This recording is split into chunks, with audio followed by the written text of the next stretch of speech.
پھر وہ حال ہی کوئی نہیں، غریبی بڑی، پریشانی بڑی، حضرت صاحب گھر سے بیماری جاتی نہیں۔ اور جناب کیا بتائیں، بعض لوگ تو ایسے ہیں جن کی بات سن کے لگتا ہے زندگی میں کبھی سوئے ہی نہیں، اتنے بڑے بڑے دکھ سناتے ہیں۔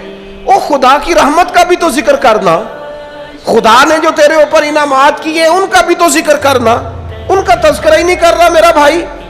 نبی پاک علیہ السلام نے فرمایا ان لوگوں پر دکھ آتے ہیں پر قربان ہونے کو جی چاہتا ہے۔ ان لفظوں پر حضور فرمانے لگے وہ رب کی طرف سے آنے والے دکھ پر بھی اس طرح راضی ہوتے ہیں جس طرح تم میں سے کوئی راحت ملنے پر راضی ہوتا ہے۔ سکون والی چیز ملنے پر جس طرح تم راضی ہوتے ہو اس طرح وہ دکھوں پر بھی راضی ہوتے ہیں۔ دکھ قبول محمد بخشا، دکھ قبول محمد بخشا، پر ایک شرط لگائی چھوٹی سی میاں صاحب نے، انہوں نے کہا 100 دفعہ قبول ہے، دکھ 100 دفعہ قبول، دکھ قبول محمد بخشا پر راضی رہن پیارے۔ یہ شرط یہ ہے کہ تو راضی رہ، تو راضی رہ، دکھ قبول محمد بخشا، راضی رہن پیارے۔ اور حضرت سلطان صاحب کہنے لگے ایسا کیتی ہے جان حوالے رب دے، ایسا عشق کمایا ہے اسی مرن تو پہلو ہی مر گیا، باہو تا مطلب نو پایا ہے۔ ہم نے تو پہلے سے ہی نتیجہ نکال لیا ہے۔ تو سکون ڈھونڈنے نکلا ہے، تو چاہتا ہے زندگی میں آرام مل جائے۔ کائنات میں سب سے زیادہ پیار اللہ کا اپنے محبوب کے ساتھ، لیکن دیکھ لو نا پیدائش سے پہلے ہی حضور کے والد چلے گئے، 4 سال یا 6 سال کی عمر میں والدہ گئیں، 8 سال کی عمر تھی محبوب کے دادا کا جنازہ اٹھا تو محبوب پیچھے پیچھے جنازے کے جا رہے ہیں۔ پھر وقت آیا جب تبلیغ دین کا تو دنیا کا کون سا دکھ اور کون سی تکلیف اور کون سی اذیت ہے جو حضور کو نہیں دی گئی، لیکن کریم ہر وقت کہتے ہیں افلا اکون عبدا شکورا، میں رب کا شکر گزار بندہ نہ بنوں۔ ہر مقام پر کبھی بدر کبھی احد اور ہر طرح کی تکلیف، ہر طرح کی تکلیف، کبھی بیٹیوں کا دکھ، کبھی سیدہ عائشہ صدیقہ کے بارے میں منافقوں کی نازیبہ گفتگو، سارے دکھ محبوب کی حیات پاک میں رہے۔ کریم نے ان دکھوں کو برداشت کیا۔ پھر آپ دیکھ لیں دور حضرت صدیق اکبر کا آیا تو حضرت ابو بکر صدیق اس امت میں نبیوں کے بعد سب سے بڑا درجہ رکھتے ہیں، لیکن کوئی زندگی اس طرح کی تو نہیں کہ بڑے 2.25 سال بڑے آرام سے حکومت کی ہو۔ منکرین زکوٰۃ سے لڑنا پڑا حضرت ابو بکر صدیق کو، آزمائش تھی، لوگ منکر ہو گئے زکوٰۃ کے، حضرت صدیق اکبر لڑے، ختم نبوت کے تحفظ کے لیے لشکر تیار کیے، بہت سارے مسائل کا سامنا کرنا پڑا، صبح دن راتیں جناب ابو بکر نے مشقت کر کے خلافت اسلامیہ کو مضبوط کیا۔ دور حضرت عمر کا آیا، ساری دنیا مدینہ منورہ میں اندر سے دروازے بند کر کے سخت گرمی میں سوتی ہے، اور جناب عثمان غنی کہتے ہیں کہ میں نے فاروق اعظم کو 60 سال کی عمر میں دیکھا کہ مال غنیمت کے 2 اونٹ دوڑ گئے تو عمر بھاگے جا رہے ہیں، ان اونٹوں کو لے کے آ رہے ہیں، اور میں کہتا ہوں جناب آپ آرام کرتے، ساری دنیا سو رہی ہے۔ فرمایا سویا کرتا تھا کبھی خلیفہ بننے سے پہلے۔ عمر کسی غلام کو کہہ دیتے تو چونکہ پیار تھا نا، یارانہ تھا نا، حضرت عثمان بڑے محبت سے کہتے ہیں امیر المومنین کسی غلام سے کہتے اگر مال غنیمت کے اونٹ چلے گئے تھے تو لے آتا، تو حضرت عثمان کے کندھے پہ ہاتھ رکھ کے جناب عمر رو پڑے، کہنے لگے یار یہ حضور کے دین کی امانت بڑی ذمہ داری ہے، لے او سجنا اساں توڑ نبھائی، اساں جان بھی دتی تیرا تیرے، یہ بڑی ڈیوٹی ہے، یہ بڑی ذمہ داری ہے، میں کیسے غلام کو بھیج دیتا، مسلمانوں کا مال ہے، جب ڈیوٹی میری ہے تو کیسے کسی کو بھیجتا۔ یہ آزمائش ہے، یہ دکھ ہے۔ 22-24 لاکھ مربع میل کے حکمران حضرت عثمان غنی، ان کا دور آ گیا، یعنی وہ شخص جس نے چڑھتی جوانی میں بھی نظریں جھکا کے رکھی، اور جس شخص نے اپنا سارا مال دین پر قربان کر دیا، اس کے گھر کا گھیرا تنگ کر لیا گیا، بہت بڑی ذمہ داری حضرت عثمان پر آئی، بڑی. اور جناب عثمان غنی کا حال یہ ہے کہ 40 دن گزر گئے. جس شخص کے اپنے ذاتی مصارف لاکھوں کروڑوں میں لوگوں پر خرچ ہوتے ہیں، 40 دن سے اس نے کھانا نہیں کھایا، اسے ڈھب اور سلیقے سے روٹی پانی نہیں ملا، گھر میں قید ہے. لوگوں نے کہا عثمان ہمیں اجازت دے دیں ہم لڑیں. کہنے لگے کیسے دے دوں، حضور کا مدینہ اور میری وجہ سے خون بہہ جائے، بس میرے اوپر آئی ہے تو میں نبھاؤں گا، یہ ذمہ داری ہے. کہا پھر عثمان خلافت. فرمایا یار یہ بھی میری مجبوری ہے. میرے نبی پاک نے فرمایا تھا عثمان اللہ تمہیں قمیض پہنائے گا، لوگ اتارنا چاہیں گے، دیکھنا اتارنا نہ. وہ قمیض نہ اتارنا کیسے چھوڑ دوں. حضرت عثمان بھی شہید ہو گئے، جناب عمر بھی شہید ہو گئے. حضرت علی المرتضیٰ شیر خدا وہ کیا 9-10 سال کی عمر سے حضور کے ساتھ چلے، ہر غزوے میں، ہر میدان میں، ہر جہاد میں، ہر جگہ آگے آگے. ان لوگوں نے دین سے نفع نہیں لیے.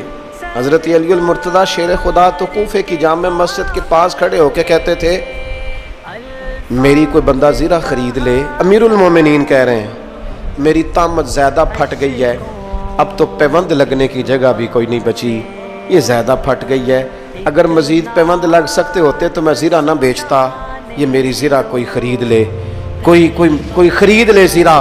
حضرت مولا علی شیر خدا 63 سال کی عمر مبارک، اور جب کوفے میں آپ کو خنجر لگا، زخم لگا تو لوگ بیٹے کو بلاتے ہیں، آواز دیتے ہیں، لیکن جناب شیر خدا مولا علی مرتضیٰ مشکل کشا حل عطا حضرت علی المرتضیٰ شیر خدا زیر لب ہلکا سا مسکرائے، ادھر دیکھیے گا، اور مسکرا کے پتہ کیا فرمانے لگے، کہنے لگے فزت برب الکعبہ، لو بھائی کعبے کے رب کی قسم علی کامیاب ہو گیا ہے، کامیابی مل گئی. آج بات امام حسن کی آئی، امام حسن کو زہر دیا گیا، انتڑیاں نہ کٹ کٹ کے باہر گر رہی.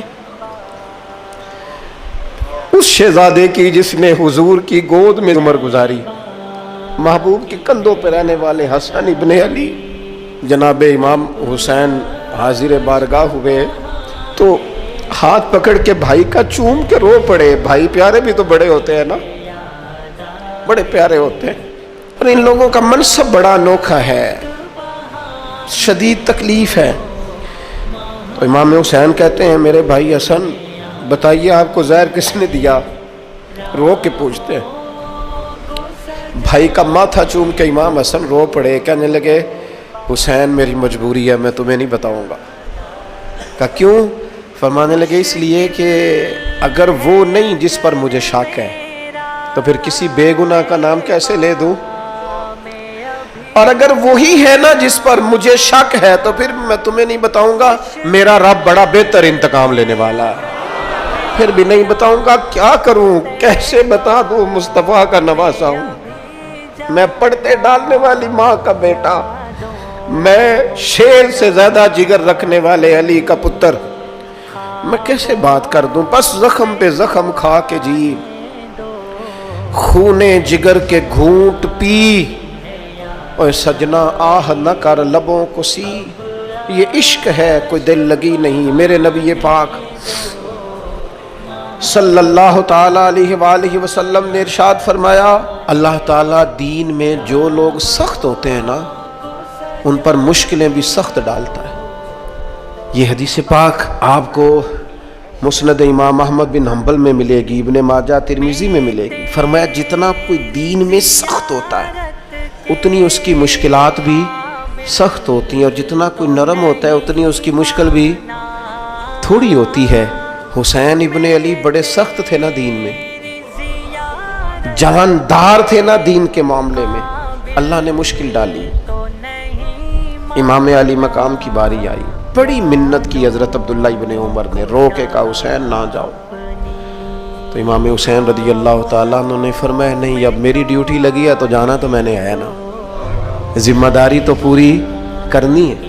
امام علی مقام رضی اللہ تعالیٰ عنہ نے اس ساری مشقت کو دیکھا. گھر چھوڑنا بڑا مشکل کام ہے، گھر چھوڑنا. جہاں انسان رہا ہوتا ہے نا والدین کے ساتھ، جہاں وقت گزارا ہوتا ہے، کبھی بندہ بوڑھا بھی ہو جائے تو خوابیں اپنے پرانے مکان کی آتی ہے. خواب بھی کبھی آئے نا تو وہیں گھومتا انسان اپنے آپ کو پاتا ہے. لیکن امام حسین نے کہا کہ بس اب وقت آیا ہے تو اب یہ چھوڑنا ہے.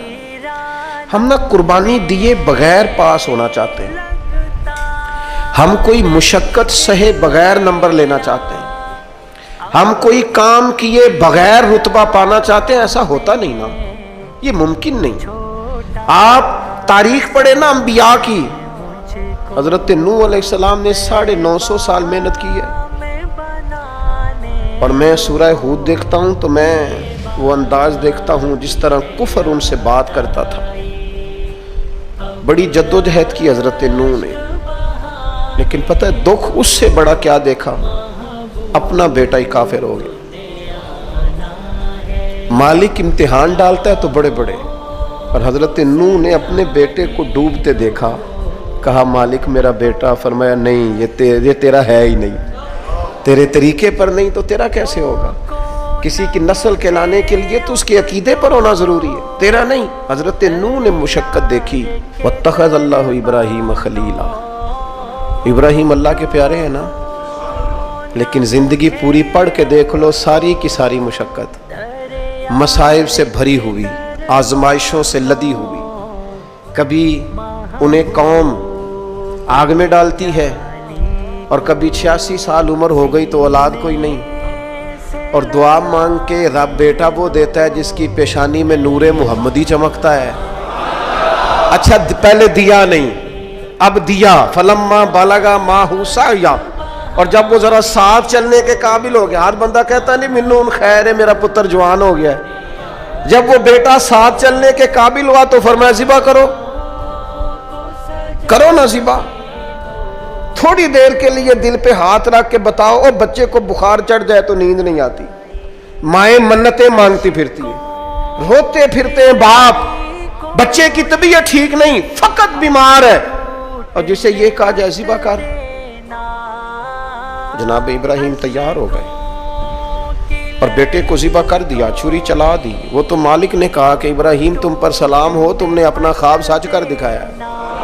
ساری زندگی دیکھیں نا آپ آزمائشوں سے بھری. ادھر آ جائے نا جناب ایوب ہیں، کتنے بیمار ہو گئے، کتنے بیمار ہو گئے. 12 سال گزر گئے طبیعت خراب کو، 8 دن کے بخار میں لوگوں کے شکوے.